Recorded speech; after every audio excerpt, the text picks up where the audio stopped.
Welcome to my channel. Today, we're going to talk about something amazing. What if I told you that just 50 years ago, Dubai had no skyscrapers, no fancy hotels, and no big shopping malls? What if I told you that it was once just a small desert village with only sand and sea? Yes, this is the incredible story of how Dubai changed from a tiny fishing village to one of the richest and most modern cities in the world. Stay with me till the end, because every chapter has a surprising fact that will make you say, wow. Chapter 1. From Sand to Settlement. The early life of Dubai. Let's go back in time. Not just 50 or 100 years, but over 4,000 years ago. Imagine standing in the middle of the desert. There are no buildings, no roads, no airports, and no noise. The wind moves the hot sand, and the sun shines bright above. This was Dubai, just empty desert and the blue waters of the Arabian Gulf. But even in this dry land, people found a way to live. These early people were strong and smart. They found water from wells. They hunted animals. They traveled across the desert on camels. They were called Bedouins, and they lived simple lives with big hearts. Dubai is lucky. It has something very special, a natural water path called Dubai Creek. It's like a small river that connects the sea to the land. Because of this creek, small wooden boats could come into Dubai even when it was just a small village. This was very important. It allowed trade to begin. Long ago, traders from India, Persia, and East Africa came by boat. They brought things like spices, cloth, and gold. And they took back dates, fish, and pearls. So even though Dubai was small, it was always open to the world. Now, let's talk about the people. Life was hard. There was no electricity, no fans, no air conditioners. In the summer, the heat was strong. But people worked every day. They lived in houses made of palm tree leaves. These houses were light and simple. During the day, men went fishing or hunting. Some traveled with camels across the desert to trade goods in other villages. Women took care of the home, cooked food, and made clothes by hand. Children helped with daily work. Everyone had a role. One of the most important jobs was pearl diving. This was very dangerous. Men would sail out into the sea in small boats. They did not have oxygen tanks or special suits. They held their breath, tied a rock to their feet, and jumped into the deep water. They searched for oysters. Inside the oysters, they hoped to find pearls, small, white, shiny stones that were very valuable. But the sea was deep, and the work was scary. Many men got sick. Some never came back. But pearls were the treasure of Dubai. Let me tell you a true story. A young boy named Hamad lived near the creek. His father was a pearl diver. Every day, Hamad watched his father leave on the boat. One summer, Hamad asked to go with him. He was only 13, but he wanted to help his family. His mother was afraid, but she agreed. On the first day of the trip, Hamad watched the men dive into the water. On the second day, it was his turn. He tied the stone to his leg. He held his breath. Then he jumped. The water was dark and quiet.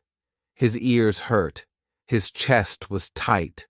He grabbed an oyster and pulled the rope to come back up. When they opened the shell, there was a pearl inside. A small one. But it was Hamad's first. He was so proud. This pearl helped his family buy food that week, and Hamad became one of the youngest divers in his village. This story shows us the heart and bravery of the people of early Dubai. Now, let's talk about the tribes. Many different tribes lived in the desert. One of them was the Al Yusuf tribe. They helped keep trade alive. They worked with other families and made sure the land was peaceful. These tribes were not rich, but they shared what they had. They believed in family, tradition, and honor. This spirit is still part of Dubai today. By the early 1800s, Dubai was still small, but it was growing. It had become a known place for trade and fishing. The people were tough, kind, and full of hope. Even with no oil, no tall buildings, and no money, they built a strong community. They believed in hard work, and they believed in the future. So, from the hot desert sand, a small settlement began. With the help of the sea, the courage of pearl divers, and the strength of the Bedouin tribes, Dubai was born. This is where the story begins. But this is just the beginning. In the next chapter, we will see how Dubai faced new dangers: pirates, power struggles, and the arrival of a royal family that would change everything. Chapter 2: Pearls, Pirates, and Progress. Dubai in the 1800s. Now that we know how Dubai started as a small fishing and pearl diving village, let's move into the 1800s, the 19th century. This was a time of great change, danger, and progress. During this period, pearl diving became the most important job in Dubai. It was not just a local business anymore. People from India, Persia, and even Europe came by boat to buy these beautiful white pearls. Pearls from Dubai were known for their high quality and natural beauty. Some were small and smooth like rice grains. Others were big and round like marbles. These pearls were used in jewelry, decorations, and even clothes for kings and queens. For many families in Dubai, pearl diving was their only way to make money. It was a hard life, but it gave them hope. But life near the sea was not always peaceful. At that time, the waters of the Arabian Gulf were not safe. Pirates, yes, real pirates, often attacked trading ships. These pirates stole pearls, goods, and even people. They made trade very dangerous. Sometimes, small villages had to pay the pirates to leave them alone. This was a big problem for Dubai. The people wanted peace, not war. They wanted to trade freely, not live in fear. And that's where our next important story begins: the arrival of a new leader. In the year 1833, a group of about 800 people made a big decision. They were from the Bani Yas tribe in Abu Dhabi, and they were led by a young and brave man named Maktoum bin Budi. At that time, there were disagreements and political problems in Abu Dhabi. Maktoum bin Budi and his followers wanted a new place to live, somewhere they could grow, trade, and live in peace. So they packed their things, brought their families, and traveled north, across the desert and along the coast. Their destination? The small, quiet village of Dubai. Here comes the spike moment, the turning point in Dubai's history. When Maktoum bin Budi and his people arrived in Dubai, they did something surprising. They did not fight. They did not attack. Instead, they spoke to the local leaders and asked to settle in peace. The people of Dubai agreed. There was no war, no bloodshed. Maktoum bin Budi became the ruler of Dubai, and this peaceful takeover became the start of the Al Maktoum dynasty, which still rules the emirate today. This moment, without violence, full of respect and unity, shows the character of Dubai's people. It was a city that welcomed change without fear. Under Maktoum's leadership, Dubai began to grow. He understood the importance of trade. He knew that Dubai's location, next to the sea and close to India and Iran, made it a perfect place for business. So, he opened the port to more traders. He made sure that taxes were low and rules were fair. More merchants began to visit. Some stayed. Small markets began to appear along the creek. Wooden boats came in every day. The smell of spices, dates, fish, and coffee filled the air. Dubai was no longer just a fishing village. It was now a small but rising trading town. At the same time, life was still difficult. Most people lived in simple houses made from palm trees. There were no cars, no phones, and no hospitals. But with better trade and new leadership, people started to feel more secure. Families grew, more homes were built, the markets became busier, and slowly the name Dubai began to spread across the region. Dubai was also becoming more stable than some nearby towns. While other cities had many fights over power, Dubai focused on trade, peace, and progress. This helped it become a safe place for business and travel. Maktoum bin Butti passed away in 1852, but his family continued to rule. His leadership left a strong foundation for the future. This period, the 1800s, was a time when Dubai made a choice to open its doors to the world, to welcome traders from many lands, and to build its future not through war, but through peace, business, and unity. Even though the city was still small, the seeds of greatness had been planted. And this is just the beginning. In the next chapter, something even bigger will happen. Dubai will discover a new kind of treasure, black gold. Yes, oil. But what if I told you that Dubai didn't have much oil, and yet it still became rich? How? That's the story we'll discover next. Chapter 3. The oil discovery that changed everything. What if one black liquid could change the future of an entire country? What if just a few drops of it could turn a desert village into a global city? This black liquid is called oil, and in the 1950s and 60s, oil was found in many places in the Arabian Gulf. Countries like Kuwait, Saudi Arabia, and Abu Dhabi became rich very fast. They had huge oil fields, and their governments earned billions of dollars. But here's the twist in our story. Dubai didn't have much oil. It had some, but not a lot. Still, it became one of the most modern cities in the world. How? Let's find out.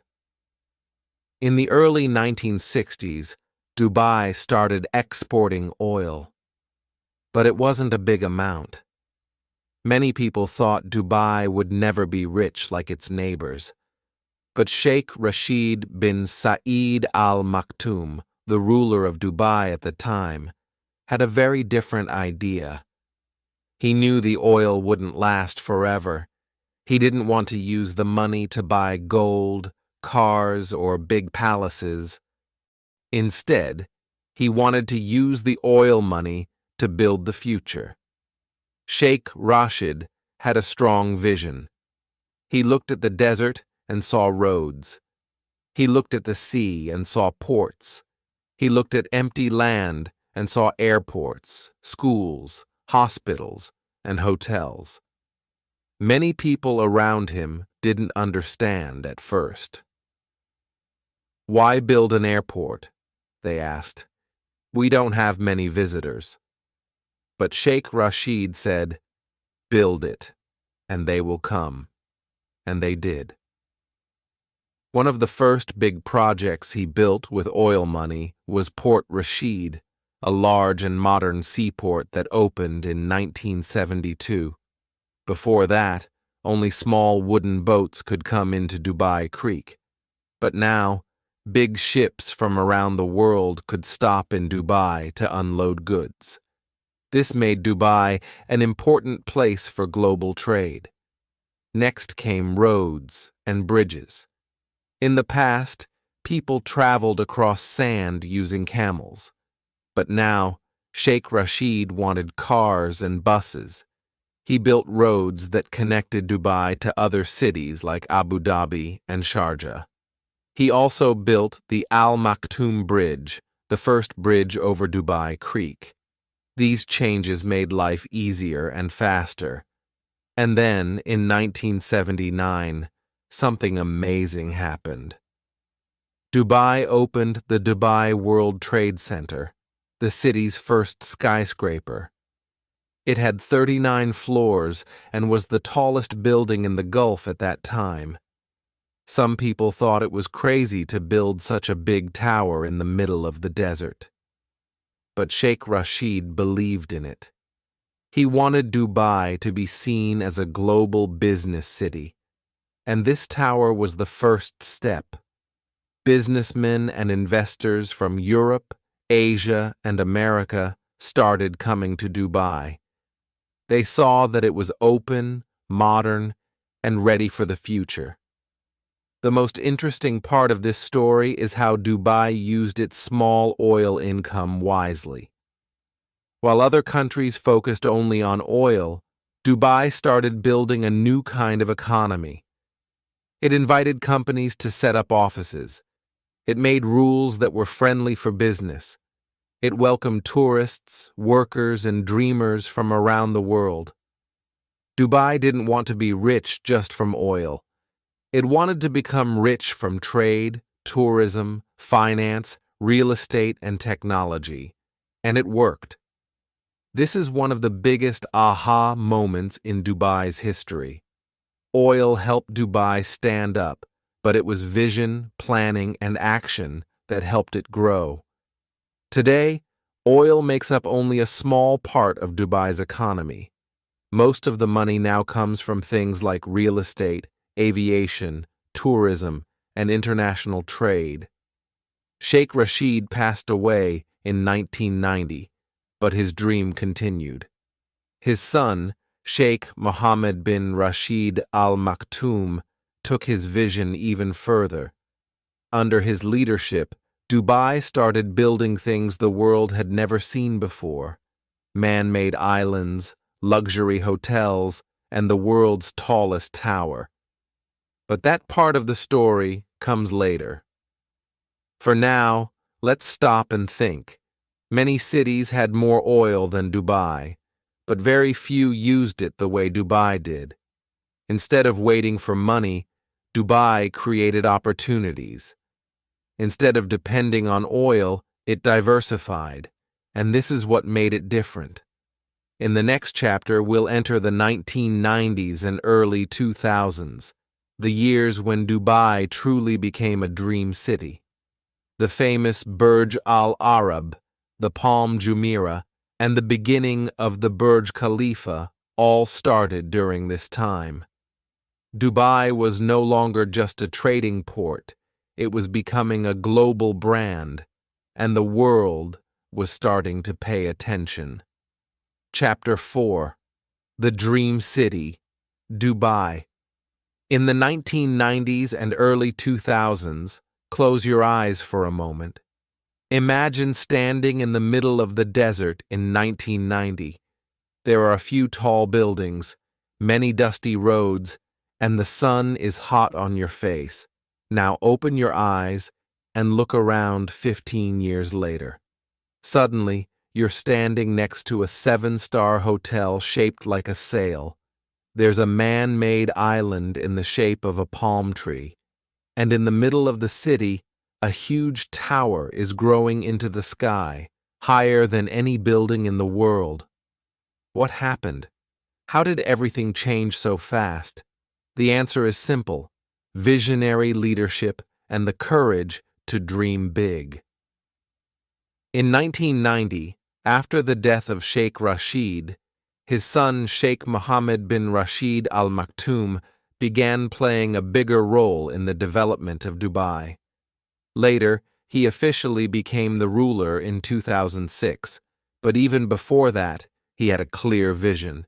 He didn't want Dubai to be just a modern city. He wanted it to be the best city in the world, for business, for tourism, for innovation, and for life. And to make that dream real, he started building the impossible. One of the first symbols of this new dream was the Burj Al Arab. This hotel was not just a building, it was a statement. Opened in 1999, it was built on an artificial island and shaped like a sail. It quickly became known as the only 7-star hotel in the world. With gold-covered interiors, a helicopter landing pad, and rooms bigger than some houses, it became a symbol of luxury. Many people thought Dubai was crazy to build such a hotel. But Sheikh Mohammed believed that if you want to bring the world to your city, you must offer the best. Then came something even more surprising: the Palm Jumeirah. Imagine looking at the sea and deciding to create an island shaped like a giant palm tree. It sounds impossible, but in Dubai, impossible is just the beginning. Construction began in the early 2000s. Thousands of workers, engineers, and planners worked day and night. They moved mountains of sand from the sea. They used GPS and high-tech machines. The project took years, but the result was stunning. A man-made island with luxury homes, hotels, and beaches, all shaped like a palm. When viewed from space, it's one of the few man-made things you can actually see. But Dubai didn't stop there. While the Palm Jumeirah was being built, something even taller was rising in the heart of the city: the Burj Khalifa. The idea was bold: build the tallest building in the world. Many said it was too risky. Some said it was too expensive. But once again, Sheikh Mohammed and his team believed in the dream. Construction began in 2004. Over 12,000 workers from more than 100 countries worked on it. The tower reached the sky, floor by floor, and finally, in 2010, it opened. The Burj Khalifa stands at 828 meters. It has more than 160 floors. It became a global icon and made the world stop and stare at Dubai. But behind every big building, there were real people: engineers, architects, planners, and thousands of workers helped turn the dream into reality. Many of them left their countries and families to work in Dubai. They built roads, bridges, airports, and railways. They worked in the sun, the dust, and the heat. These workers were not always seen, but their hands built the future.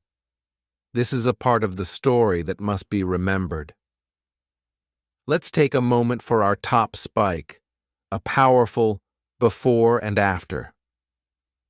In 1990, Dubai was a small city with low buildings, narrow roads, and a quiet skyline.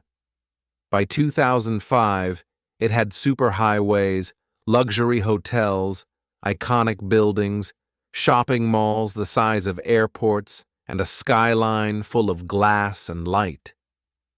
It was like the city jumped 50 years ahead in just 15 years. No other city on Earth had changed this fast. Why did this happen? Because of clear leadership, fast decision-making, and a belief that dreams can come true. Sheikh Mohammed once said, "In Dubai, we don't wait for things to happen. We make them happen." That sentence explains everything. By the early 2000s, Dubai was on every traveler's list. It had become a place where people from all over the world came to work, invest, shop, relax, and dream. And remember, this was just the start. Dubai was rising, but a big test was coming. In the next chapter, we will see how everything changed again, this time because of a global financial crisis. People lost jobs, projects stopped, and the dream city was at risk. But Dubai did not give up. It came back stronger than ever. That's the next part of this amazing story. Chapter 5. Crisis, Comeback, and Confidence. Dubai, after 2008. In the early 2000s, Dubai felt unstoppable. Skyscrapers were rising, tourists were arriving, and the city was growing faster than ever. But then, in 2008, something happened that no one expected. A global financial crisis began. Banks around the world stopped lending money. Big companies lost billions. People everywhere lost their jobs, their homes, and their savings. And even Dubai, this city of dreams, was not safe. At first, everything seemed normal. But slowly, the signs started to show. Construction stopped. Buildings that were half finished stood empty. Workers left. Investors became nervous. Some people began to say, "Dubai is finished. It was only a dream. Now it's over." The media started writing negative stories. International headlines said things like, "Dubai's bubble has burst." People who had come to Dubai to build a better future started to leave. Expats packed their bags. Real estate prices dropped. Projects like the World Islands were put on hold. Even Palm Jebel Ali, a second man-made island, stopped construction. Dubai was quiet again, but not in a good way. For a moment, it felt like everything was falling apart. But Dubai did not give up. Instead of hiding, the leaders of Dubai looked forward. They asked a new question. What can we learn from this? And how can we come back even stronger? This was the moment when Dubai changed direction. The city realized it could not depend only on real estate and construction, so it started to reinvent itself. It focused more on tourism, finance, education, technology, and innovation. Dubai started to build a smarter economy, an economy that could survive without oil and without real estate bubbles. Now comes our top spike moment, a story full of emotion, surprise, and gratitude. In 2009, Dubai was in deep financial trouble. The government needed money to finish its biggest project, the Burj Dubai, the tallest building in the world. But money had run out. Many thought the tower would never be completed. Then, at the last moment, Abu Dhabi, the capital of the UAE, stepped in. It gave $10 billion to help Dubai manage its debt and continue important projects. As a thank you, Dubai did something very special. On the opening day of the world's tallest building, the city changed its name from Burj Dubai to Burj Khalifa in honor of Sheikh Khalifa bin Zayed Al Nahyan, the ruler of Abu Dhabi. This was more than just a name change. It was a symbol of unity, support, and respect. It showed the world that the UAE stands together, even during hard times. And it proved that Dubai was not finished. It was ready to rise again. From 2010 onward, Dubai began its comeback. Slowly, real estate projects restarted. Tourists returned. New ideas were born. The city began to plan Expo 2020, a global event that would bring together people, cultures, and innovations from around the world. The Expo's theme was Connecting Minds, Creating the Future. It was a perfect message for a city that had faced disaster but refused to give up. Dubai also invested in technology.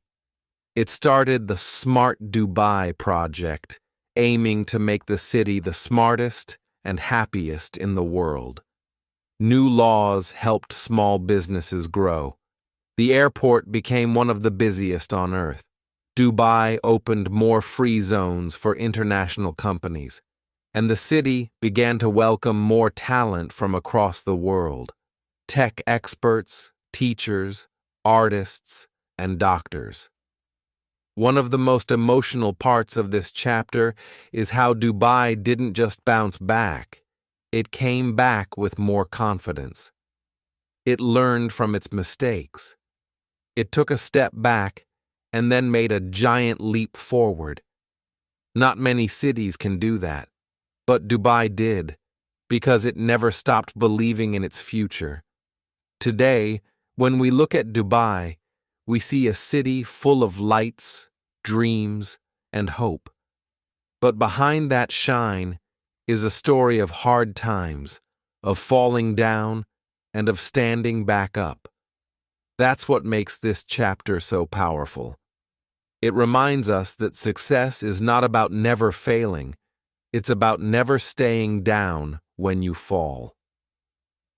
In the next and final chapter, we'll look at Dubai today and tomorrow. We'll explore flying taxis, robot police, AI government, and Dubai's plans to become one of the most advanced cities in the world by 2040. The journey from the sand to the sky is not over. In fact, it's just getting started. Chapter 6. The future is now. Dubai, today, and tomorrow. Take a deep breath. Now look around. This is Dubai today, a city that began as a quiet fishing village in the desert and is now one of the most modern and global cities on Earth. More than 3 million people live here. Over 200 nationalities call it home. You will hear English, Arabic, Hindi, Tagalog, and many other languages in the same street. In Dubai, it doesn't matter where you're from. If you work hard, dream big, and respect others, you are welcome. But what makes Dubai special today is not just the tall buildings or luxury shopping malls. It's the way the city is always looking forward.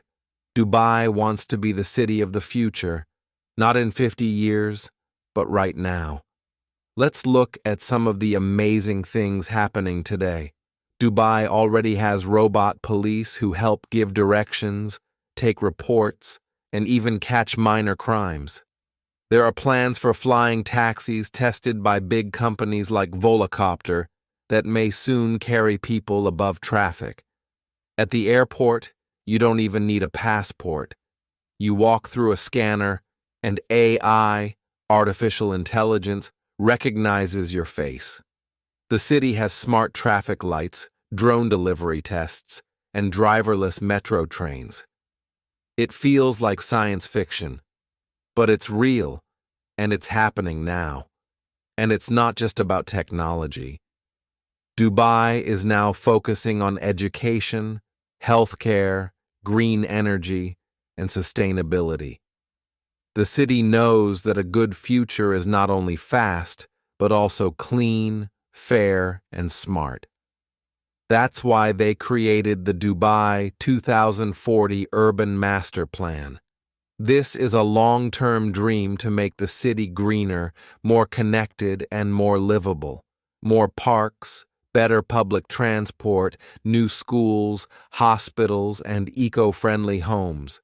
They want people to walk, cycle, work, and relax without stress. But maybe the most beautiful goal of all is this: Dubai wants to become the happiest city in the world. Yes, the happiest. That means it's not just about money or buildings, it's about how people feel. Do they feel safe? Do they feel welcome? Do they enjoy their lives? Dubai has a special government department called the Ministry of Happiness, a real office that works on improving quality of life for everyone in the city. Now, here's the top spike moment, the emotional and powerful question that brings it all together. What do you think the future of Dubai will look like? Will we see flying cars in the sky, schools with robot teachers, entire neighborhoods powered by the sun, cities under the sea or on Mars? When you look at what Dubai has already done in just 50 years, the future feels like anything is possible. As images of futuristic Dubai appear, tall towers made of glass, green parks, clean energy cars, flying taxis and robot assistants, the music rises, and you begin to understand something very important. Dubai is more than a city. It is an idea, a dream that never stops growing. So now, after 6 chapters, we have traveled from the hot desert sands of the past to the high-tech future of tomorrow. We've seen how vision, leadership, hard work, and unity turned a small village into a global city. Dubai teaches us a powerful lesson. Your past does not limit your future. Even the biggest dreams can come true if you dare to believe and work for them. Thank you so much for watching till the end. Dubai's story shows us that even the smallest places can grow big with vision, courage, and belief. If you learned something new today, don't forget to like this video, subscribe to the channel, and comment below. What was the most surprising thing you learned about Dubai? I read every comment and love hearing from you. See you in the next video.